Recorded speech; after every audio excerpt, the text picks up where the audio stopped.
অনেক অনেক দিন আগের কথা।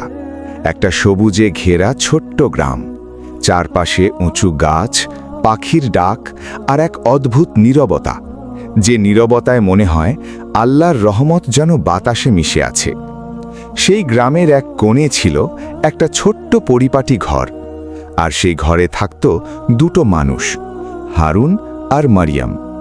তাদের গল্পটা একটু আলাদা ছিল। ভালোবেসে বিয়ে করেছিল, কিন্তু দুই পরিবারই মেনে নেয়নি। রাগে অভিমানে তাদের ঘর থেকে বের করে দেওয়া হয়েছিল। তবু তারা ভাঙেনি, কারণ তারা বিশ্বাস করত যে ভালোবাসায় পবিত্রতা আছে, সেটা কখনো নষ্ট হয় না। তাই গ্রামের এক প্রান্তে ছোট্ট একটা ঘর বানিয়ে নতুন জীবন শুরু করল তারা। ঘর ছোট ছিল, কিন্তু ভালোবাসাটা ছিল সীমাহীন। প্রতিদিন ভোরে হারুন উঠে নামাজ পড়ত, তারপর দুই হাত তুলে বলতো, হে আল্লাহ, আমাদের হালাল রিজিক দাও, আমাদের ভালোবাসা হেফাজত করো। এরপর সে বেরিয়ে পড়ত জঙ্গলে বাঁশ কাটতে। সেই বাঁশ বিক্রি করেই চলত তাদের সংসার।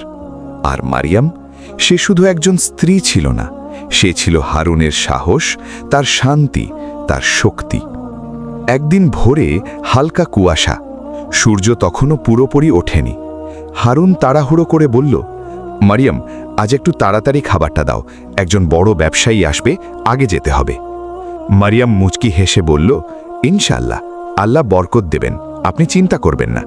কিছুক্ষণের মধ্যেই ভালোবাসা দিয়ে খাবার তৈরি করে টিফিনে ভরে দিল। বের হওয়ার আগে হারুন একটু থেমে বলল, আমার জন্য দোয়া করো। মারিয়াম নরম কণ্ঠে বলল, আল্লাহ আপনাকে হেফাজত করুক, ইনশাআল্লাহ। সেদিন সারাদিন কড়া রোদে কাজ করল হারুন, ক্লান্তি সহ্য করেও থামেনি। দিন শেষে আয়ও ভালো হলো, খুশি মনে বাড়ি ফিরছিল সে। কিন্তু সে জানত না, তার জীবনে এমন এক পরীক্ষা আসছে যা তার পুরো দুনিয়া বদলে দেবে। কয়েকদিন পর একদিন সে একাই জঙ্গলে গেল। দুপুরে একটা গাছের নিচে বসে খেতে গিয়ে বুঝল পানি আনতেই ভুলে গেছে। চারদিকে তাকিয়ে ভাবতে লাগলো, এই জঙ্গলে পানি কোথায় পাবে। হাঁটতে হাঁটতে অনেক দূর চলে গেল। হঠাৎ চোখে পড়ল একটা পুকুর, আর পাশে ছোট্ট একটা কুঁড়েঘর। হারুন অবাক হলো, এখানে তো আগে কিছুই ছিল না। কাছে গিয়ে দেখল এক মেয়ে আঙিনায় বসে রান্না করছে, মুখে অদ্ভুত এক শান্তি, কিন্তু চোখে লুকানো গভীর কষ্ট। হারুন একটু দ্বিধা নিয়ে বলল, আমার খুব পিপাসা পেয়েছে, একটু পানি পাবো? মেয়েটি তাকিয়ে মৃদু হাসল, অবশ্যই, বসুন, আমি নিয়ে আসছি। পানি খেয়ে হারুন বলল, আলহামদুলিল্লাহ, অনেক উপকার করলেন। তারপর জিজ্ঞেস করল, আপনি এখানে একা থাকেন? মেয়েটি কিছুক্ষণ চুপ থেকে ধীরে বলল, আমার নাম রেশমা, আমি এতিম, এই দুনিয়ায় আমার কেউ নেই, যারা ছিল তারা সব কেড়ে নিয়েছে। তার চোখ ভিজে উঠল। হারুনের মন নরম হয়ে গেল। সে বলল, আল্লাহ যেন আপনাকে হেফাজত করেন। এটুকু বলেই সে চলে এলো, কিন্তু মন পড়ে রইল সেই পুকুর পাড়ে। সে তখনও বুঝতে পারেনি এই ছোট্ট পরিচয়টাই তার জীবনের সবচেয়ে বড় পরীক্ষার শুরু। পরের দিন আবার গেল, তারপর আবার। প্রথমে সাধারণ কথা, তারপর হাসি, তারপর এক ধরনের অভ্যাস তৈরি হয়ে গেল। একদিন রেশমা হঠাৎ চুপচাপ হয়ে গেল। হারুন জিজ্ঞেস করল, কি হয়েছে, আজ এত চুপ কেন?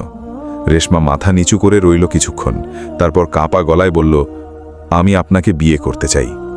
হারুন যেন জমে গেল। কিছুক্ষণ নীরব থেকে সে ধীরে বলল, না রেশমা, এটা সম্ভব না, আমার স্ত্রী আছে, মরিয়ম, আমি তাকে ভালোবাসি। রেশমার চোখে পানি চলে এলো। সে কিছু না বলে চুপচাপ উঠে চলে গেল। পরের দিন হারুন এলে রেশমাকে কোথাও পেল না। খুঁজতে খুঁজতে পুকুরের ধারে গিয়ে দেখল সে বসে কাঁদছে। কি হয়েছে, কাঁদছ কেন? রেশমা কাঁপা গলায় বলল, আমি একা, আমার কেউ নেই, আমি আর বাঁচতে চাই না। হারুন স্তব্ধ। আজ আমি নিজেকে শেষ করে দেব। এই কথা শুনে হারুনের ভেতরটা কেঁপে উঠল। দয়া, ভয়, দুর্বলতা সব একসাথে কাজ করতে লাগলো। আর সেই মুহূর্তে সে একটা ভুল সিদ্ধান্ত নিয়ে ফেলল। ঠিক আছে, আমি তোমাকে বিয়ে করব, কিন্তু একটা শর্ত, তুমি এখানেই থাকবে। আমি আসব, কিন্তু তোমাকে আমার ঘরে নিতে পারবো না। রেশমা ধীরে মাথা নাড়ল, আমি রাজি। কিছুদিন পর তারা গোপনে একজন ইমামের কাছে গিয়ে বিয়ে করে নিল। সেদিন থেকে হারুনের জীবন দুই ভাগে ভাগ হয়ে গেল। একদিকে মরিয়ম যে কিছুই জানে না তবু স্বামীর জন্য দোয়া করে অপেক্ষা করে, অন্যদিকে রেশমা যে এখন তার জীবনের এক লুকানো অধ্যায়। প্রতিদিন হারুন বলতো, আমি জঙ্গলে যাচ্ছি, কিন্তু তার যাওয়া শুধু কাজের জন্য ছিল না। মরিয়ম আগের মতোই হাসি মুখে বলতো, আল্লাহ আপনাকে হেফাজত করুক, আর হারুন তার চোখের দিকে তাকাতে পারত না, কারণ তার ভেতরে ভারী এক অপরাধ বোধ চাপা পড়েছিল। মিথ্যা যতই লুকানো থাকুক, একদিন না একদিন প্রকাশ পায়। সেবার গ্রামে নেমে এলো ভয়ঙ্কর খরা। কূপ শুকিয়ে গেছে, জমি ফেটে গেছে, মানুষ পানির জন্য হাহাকার করছে। মারিয়ামও পানির খোঁজে একদিন জঙ্গলের দিকে রওনা হলো। অনেকটা পথ হেঁটে সে পৌঁছে গেল সেই পুকুরের কাছে। পেছন থেকে একটি মিষ্টি কণ্ঠ ভেসে এলো, আপা, আপনি নতুন নাকি এখানে? মারিয়াম ঘুরে তাকালো। এক শান্ত মুখের মেয়ে, সেই রেশমা। দুজনের মধ্যে কথা হলো, পরিচয় হলো, ধীরে ধীরে বন্ধুত্ব হলো। পুকুরের ধারে বসে তারা গল্প করত, হাসত, কষ্ট ভাগ করে নিত। একদিন মারিয়াম বলল, আমার স্বামী খুব পরিশ্রমী, সারাদিন জঙ্গলে বাঁশ কাটে। রেশমা থেমে গেল, চোখে সন্দেহের ছায়া। সে ধীরে বলল, আমার স্বামীও তো ঠিক একই কাজ করে।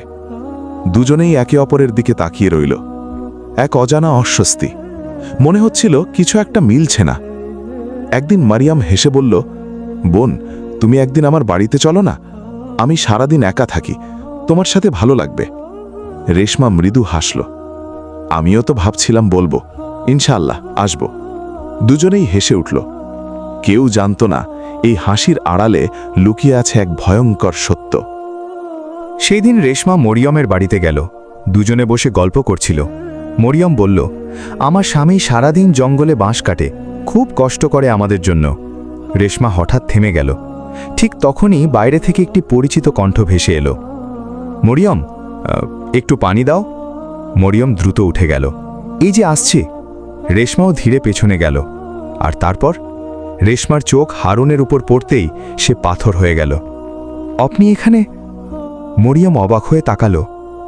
তুমি কি বলছো? উনি আমার স্বামী।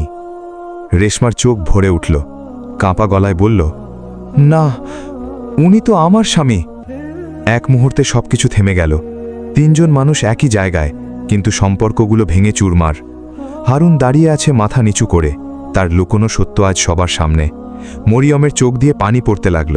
কাপা কণ্ঠে সে বলল, হারুন, তুমি আমার সাথে এটা কিভাবে করলে? আমি তো তোমাকে বিশ্বাস করতাম। হারুন চুপ, তার কাছে কোনো উত্তর নেই। মরিয়ম বলল, আজই সিদ্ধান্ত নাও, হয় তুমি তাকে ছেড়ে দাও, না হলে আমি এই ঘর ছেড়ে চলে যাব। কিছুক্ষণ নীরবতার পর হারুন গভীর শ্বাস নিয়ে বলল, আমি রেশমাকে ছাড়তে পারবো না, সে একা, তার কেউ নেই। এই কথা শুনে মরিয়মের হৃদয় ভেঙে গেল। চোখের পানি নীরবে গড়িয়ে পড়তে লাগল, কিন্তু হারুন অটল রইল। শেষমেশ রেশমা সেই ঘরেই থেকে গেল। এখন একই ছাদের নিচে দুই স্ত্রী। যেখানে এক সময় ছিল ভালোবাসা, সেখানে এখন নীরব যুদ্ধ। মরিয়ম যে এক সময় রেশমার কাছে ছিল প্রিয় বোন, আজ সে তার সবচেয়ে বড় প্রতিদ্বন্দ্বী। আর হারুন ধীরে ধীরে বদলে যেতে লাগল। প্রথমে সব ঠিক রাখার চেষ্টা করেছিল, কিন্তু সময়ের সাথে তার মন ঝুঁকে পড়ল রেশমার দিকে। একদিন সে মরিয়মকে বলল, একবার রেশমার দিকে পাকাও, কত সুন্দর করে নিজেকে রাখে, আর তুমি নিজের দিকেই খেয়াল রাখো না। এই কথাগুলো মরিয়মের বুক ভেদ করে গেল। তবুও সে মাথা নিচু করে শান্তভাবে বলল, আমি তো শুধু সংসারটাই সামলাতে চেয়েছি। সত্যিকারের ভালোবাসা চিৎকার করে না, সে চুপচাপ সহ্য করে, শুধু আল্লাহর দিকে তাকিয়ে থাকে। অন্যদিকে রেশমা ধীরে ধীরে তার আসল রূপ দেখাতে শুরু করল। ঘরের কাজ এড়িয়ে চলত। একদিন সরাসরি বলে দিল, এসব কাজ আমার দ্বারা হবে না, আমার হাত নষ্ট হয়ে যায়।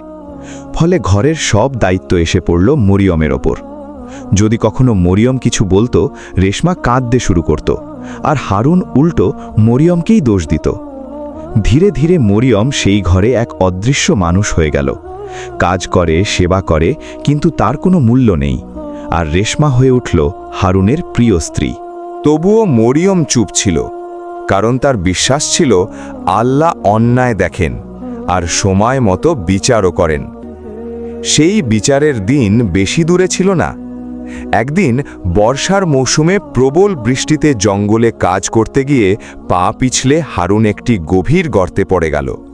পায়ে মারাত্মক আঘাত, সে আর উঠতেই পারছিল না। বন্ধু হাবিব কোনো মতে তাকে বাড়ি নিয়ে এলো। সেদিন থেকে হারুনের জীবন থেমে গেল। চিকিৎসা, সংসার সব মিলিয়ে জমানো টাকা ধীরে ধীরে শেষ হয়ে গেল। এই কঠিন সময়ে রেশমার আসল চেহারা বেরিয়ে এলো। সে বিরক্ত হয়ে বলতে লাগলো, এই মানুষটা এখন কাজই করতে পারে না, আমার ভবিষ্যৎ কি হবে? ধীরে ধীরে সে হারুনের যত্ন নেওয়াই বন্ধ করে দিল। কিন্তু মরিয়ম একটুও বদলায়নি। সে নিয়মিত ওষুধ খাওয়াতো, খাবার দিত, পাশে বসে থাকত। তার চোখে কোনো অভিযোগ ছিল না, ছিল শুধু দায়িত্ব আর ভালোবাসা। একদিন হারুন কষ্ট করে বলল, রেশমা, আমি এখন কাজ করতে পারছি না, তুমি কি কিছুদিন সংসারটা সামলাতে পারবে? রেশমা বিরক্ত হয়ে বলল, না, এটা আমার দ্বারা হবে না। সেই রাতেই মরিয়ম একটা সিদ্ধান্ত নিল। ভোরে উঠে নামাজ পড়ল, তারপর 2 হাত তুলে বলল, হে আল্লাহ, তুমি আমাকে শক্তি দাও, আমি যেন হালাল পথে আমার দায়িত্ব পালন করতে পারি। পরের দিন থেকেই সে কাজ খুঁজতে বেরোল। হাবিবের সাহায্যে একটি বাড়িতে কাজ পেল। এখন তার জীবন আরও কঠিন। ভোরে ঘরের কাজ, হারুনের সেবা, তারপর বাইরে কাজ, সন্ধ্যায় ফিরে আবার সব সামলানো। তবুও মুখে কোনো অভিযোগ নেই।